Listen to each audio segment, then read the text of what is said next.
جہان برادر نماند بکس، دل اندر جہاں فری بند بس۔ دنیا تو کسی کے پاس رہتی نہیں، یہاں رہتے ہوئے دنیا پیدا کرنے والے سے تعلق پیدا کرو۔ مکن تک یا بر ملک پائے و پشت، کہ بسیار کس چوت پر ورد کشت۔ دنیا اور دنیا کے ساز و سامان پر سہارا نہ کرنا، تیرے جیسے بہتوں کو پالا اور پھر گرا کے مار دیا۔ چو آہنگ رفتن کند جان پاک، چبر تخت مردل چبر روئے خاک۔ جب تیری پاک روح نکلنے کا وقت آئے گا تو یہ نہیں پوچھا جائے گا کہ تخت شاہی پر مرے یا مٹی میں تڑپ کے مرے، یہ پوچھا جائے گا کہ کلمہ لائے کہ نہیں۔ لا الہ الا اللہ۔ الا تنفروا، اگر تم اللہ کے راستے میں نہ نکلو، اللہ کے راستے میں جہاد، اللہ کے راستے میں حصول علم، اللہ کے راستے میں تبلیغی سلسلے، یعذبکم عذابا علیما، عذاب دے گا تم کو عذاب دردناک۔ وَيَسْتَبْدِلْ قَوْمًا غَيْرَكُمْ، اور لے آئے گا اور لوگوں کو تمہاری جگہ۔ وَلَا تَضُرُّوا شَيْئًا، تم بگاڑ نہیں سکو گے اللہ کا کچھ بھی۔ وَاللَّهُ عَلَى كُلِّ شَيْءٍ قَدِيرٌ، اور اللہ ہر چیز پر قادر ہے۔ إِلَّا تَنْصُرُوا، اگر تم اللہ کے دین کی مدد نہ کرو، فَقَدْ نَصَرَهُ اللَّهُ، پس اللہ نے اس نبی کی مدد کی۔ إِذْ أَخْرَجَهُ الَّذِينَ كَفَرُوا، جب نکالا ان کو کافروں نے مکہ مکرمہ سے، مدینہ جا رہے، راستے میں غار سور کے اندر پیغمبر بما ابو بکر کے ٹھہرے۔ ثانی اثنین، دوسرے تھے دو کے، کل دو تھے اور حضرت دوسرے۔ ثانی، یہ دیکھو ثانی، اس کی حالت دیکھو کس طرح ہے، اور اثنین کی حالت دیکھو۔ ثانی اثنین، حضرت ثانی اور ابو بکر اثنین۔ اذ ہما فی الغار، جس وقت دونوں تھے غار سور میں۔ اذ یقول لصاحبہ، جب فرمایا اپنے ساتھی سے، ابو بکر کا صاحبی، صحابی ہونا قرآن سے ثابت ہے۔ لا تحزن، غمگین نہ ہو، ان اللہ معنا، بے شک اللہ ہمارے ساتھ ہے۔ جب حضرت صلی اللہ علیہ وسلم اور ابو بکر نے ہجرت فرمائی، چلے چلے چلے چلے چلے، دن ہو گیا۔ آپ نے ابو بکر کو کہا کہ کوئی مناسب جگہ ہو تو آرام کر لیں گے۔ حکمت یہ تھی کہ پیچھے سے مشرکین دوڑیں گے ادھر ادھر، تو وہ بھی اپنی دوڑ پوری کر لیں۔ قدرت دیکھو، سامنے ایک پہاڑ آیا، اس پہاڑ کی شکل بیل کی طرح ہے، باقاعدہ سینگ ہے اس کے، ایسے کنارے نکلے ہوئے ہیں، فور کہتے ہیں عربی میں بیل کو۔ اس میں غار نظر آیا، ابو بکر غار میں داخل ہوئے، اس کی صفائی ستھرائی کی اور حضرت سے کہا کہ آئیے۔ حضرت وہاں لیٹ گئے، ابو بکر صدیق کی ران پر آپ نے سر مبارک رکھا، اور ابو بکر صدیق نے کہتے ہیں سب سوراخوں کو بند کیا، لیکن ایک رہ گیا تھا تو اس پہ انگوٹھا لگایا۔ ایک اژدہا تھا جو ہر سوراخ سے آ رہا تھا، اخیر میں ادھر سے آیا تو ابو بکر کا انگوٹھا رکھا ہوا ہے، اور ڈسنا شروع کیا۔ حضرت ابو بکر کی آنکھوں سے آنسو گرنے لگے۔ کہتے ہیں نا، سانپ سلاتا ہے اور بچھو رلاتا ہے۔ گو اسرائیلی روایات ہے لیکن مفسرین نے قبول کی ہے اسے۔ جب آپ نے پیر ہٹایا حضرت کے کہنے سے تو سانپ سامنے آیا اور حضرت کو السلام علیکم کیا اپنے انداز سے۔ آپ نے کہا ظالم یہ کس کو کاٹا ہے؟ تو نبی کا خاص دوست ہے۔ انہوں نے کہا 100 سال پہلے ایک راہب توریت پڑھاتے ہوئے بتایا تھا کہ نبی آخر زمان آئے گی، تو مجھے کون دیکھنے دیتا، دیکھتے ہی مار دیتے۔ تو میں اس غار میں آ کے ٹھہرا، مجھے کہا گیا کہ وہ یہاں قیام کریں گے۔ 100 سال سے میں نے آپ کا انتظار کیا ہے، اور آج ملنے کا دن تھا تو راستہ بند تھا۔ آپ نے لعاب لگایا اور وہ ٹھیک ہو گئے۔ یہ واقعہ اس یہاں سے مستند ہے اب کہ ہر سال ان دنوں میں ابو بکر بیمار ہوتے تھے اور آپ دم کرتے تھے۔ وفات کے بعد جب زخم ہرا ہوا 2 سال تک رہا، اور 2.5 سال میں ابو بکر کا انتقال اسی زخم سے ہوا۔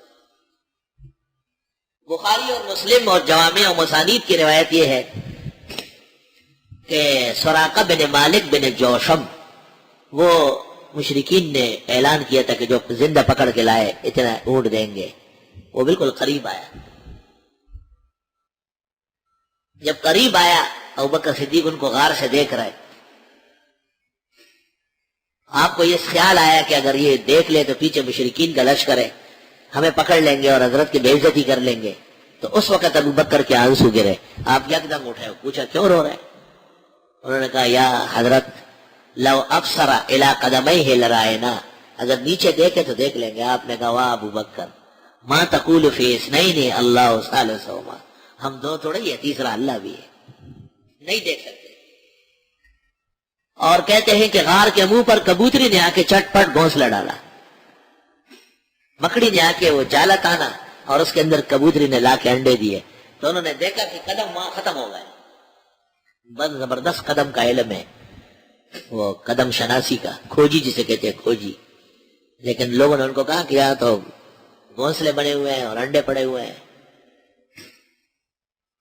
بعض لوگ کہتے ہیں کہ حرمین شریفین میں جو کبوتر ہے اسی کبوتر کی نسل ہے، کوئی بعید نہیں، اللہ نے اسلام کی عزت کے لیے رکھے۔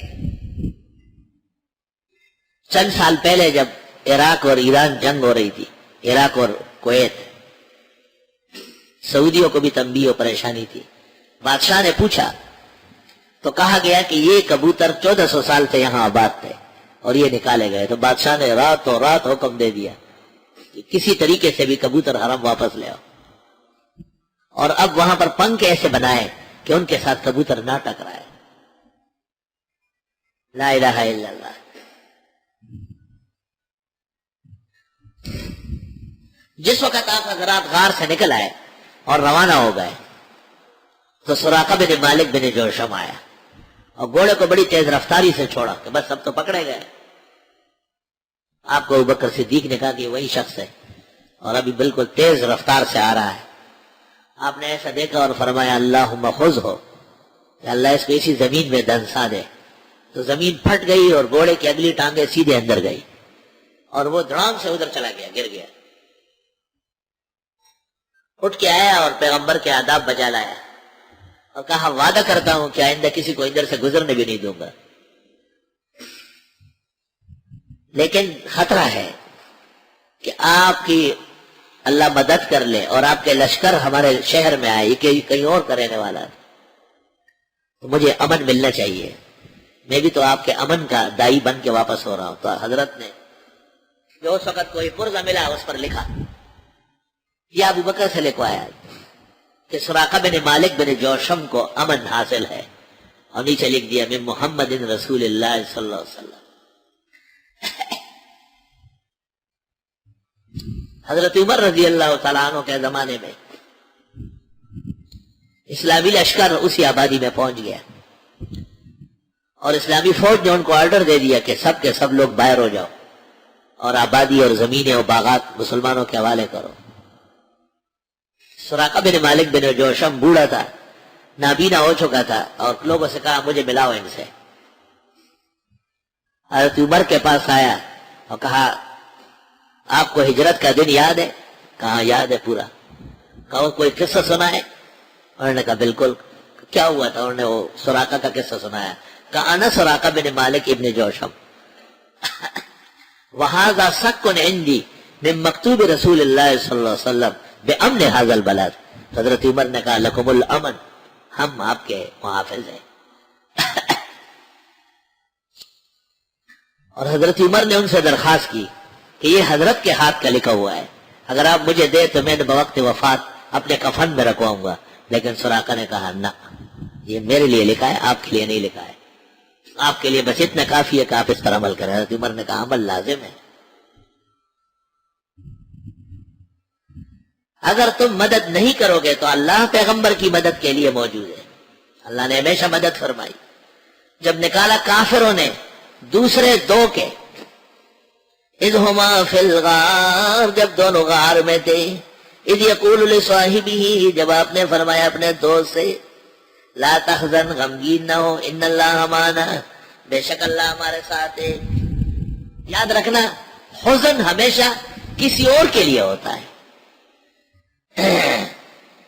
موسیٰ علیہ السلام کی والدہ کو کہا ہے نا لئلا تحزنی، کیونکہ بچہ صندوق میں اور دریا میں ڈالا، تو غم بچے کا تھا، اپنا نہیں تھا. تو ابو بکر کو جو حزن ہے وہ نبی کے لیے ہے، اپنے بارے میں نہیں ہے. لا الہ الا اللہ. حزن کا تعلق اکثر دوسرے سے ہوتا ہے، کسی اور وجہ سے جو آپ غمگین ہوں گے اس کو کہیں گے انت محزون. وَنَحْنُ بِفِرَاقِكَ لَمَحْزُونُونَ یا ابراہیم. بچہ مر رہا تھا تو آپ نے کہا ابراہیم آپ کی جدائی کا بڑا صدمہ ہے.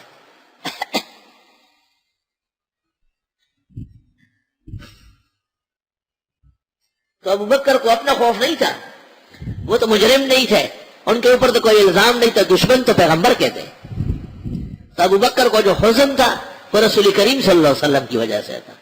احفظوا هذه النقطة التفسيرية وسنوضحها ایضاحا جمیلا بعدين انشاءاللہ. کئی مقامات پر میں اشارہ کروں گا. نہ غمگین ہو، بے شک اللہ ہمارے ساتھ ہے.